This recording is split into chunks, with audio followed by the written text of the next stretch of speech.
Collapse is rarely dramatic to the people living through it. There are no clear alarms, no official announcements, no single day when everything changes. From the inside, collapse feels ordinary. It feels administrative.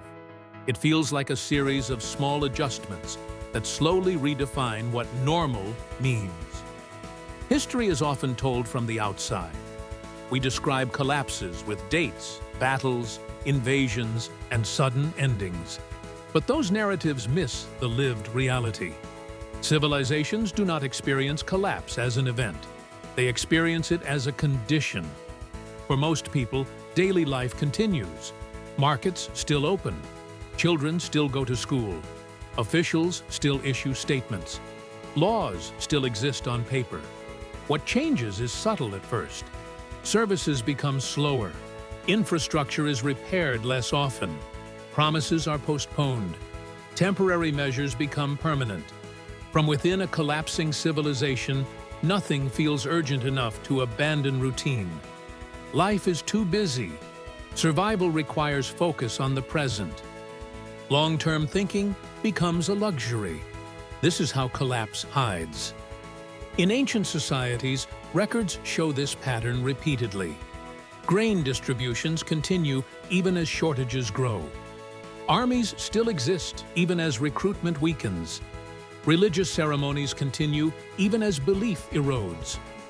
The form remains while the function decays. People adapt quickly to decline. What once felt unacceptable becomes tolerable.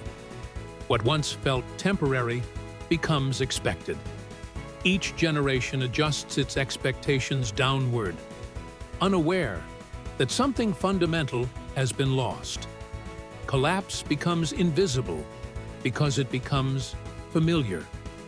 Administrations respond with procedures, new regulations, new offices, new layers of control.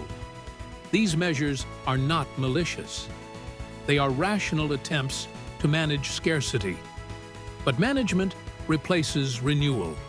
The system becomes focused on maintaining appearances rather than restoring capacity. From the inside, collapse feels like paperwork. Taxes increase. Compliance is enforced. Exceptions multiply. Rules contradict each other. The system grows harder to navigate, even as its effectiveness declines. People spend more time dealing with institutions and less time benefiting from them. Trust erodes quietly. When systems no longer deliver stability, people begin to rely on personal networks instead. Family, friends, informal arrangements. Parallel systems emerge. This adaptation keeps society functioning, but it weakens the central structure further. Collapse does not remove order. It decentralizes it. One of the most dangerous aspects of internal collapse is the loss of agency. People sense that things are wrong, but feel powerless to change them. Decisions feel distant. Consequences feel unavoidable. Participation turns into endurance. Hope shifts from collective improvement to personal survival. Historical accounts from late-stage civilizations often describe this emotional state. Fatigue, resignation, cynicism. Humor becomes darker. Art becomes nostalgic or escapist.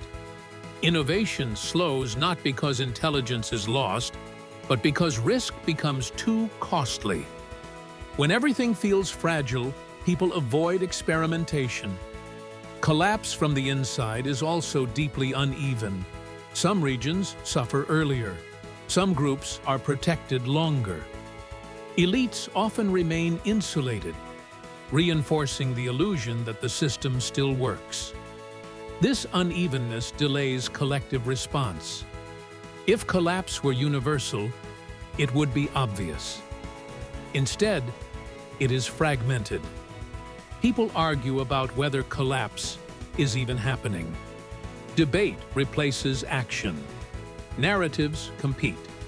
Optimism clashes with pessimism. Each side accuses the other of exaggeration. Meanwhile, systems continue to degrade. Collapse thrives on disagreement.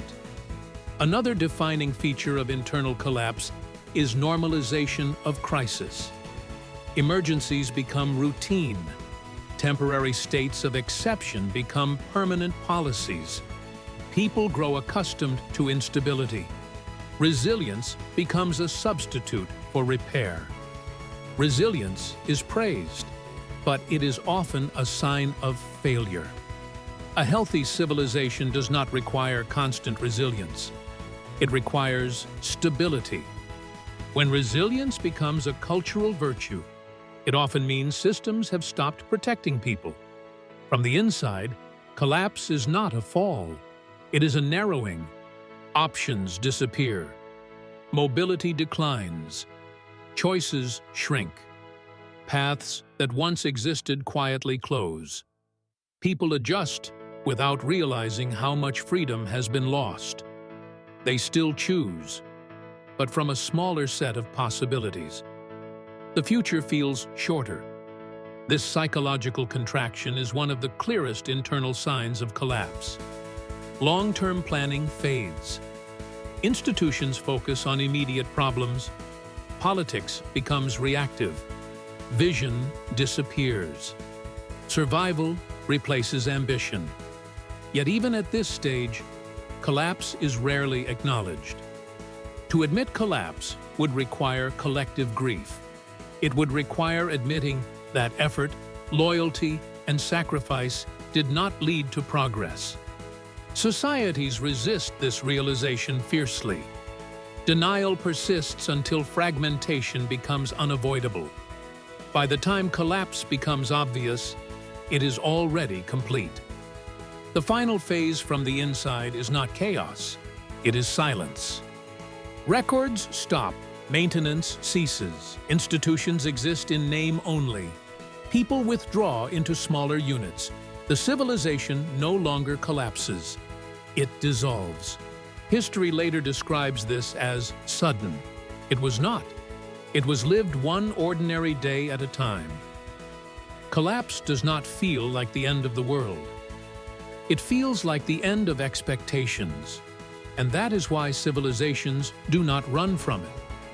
They walk into it, slowly, quietly, together. Subscribe to this channel for more. Don't forget to ring the notification bell so you never miss a story lost to time.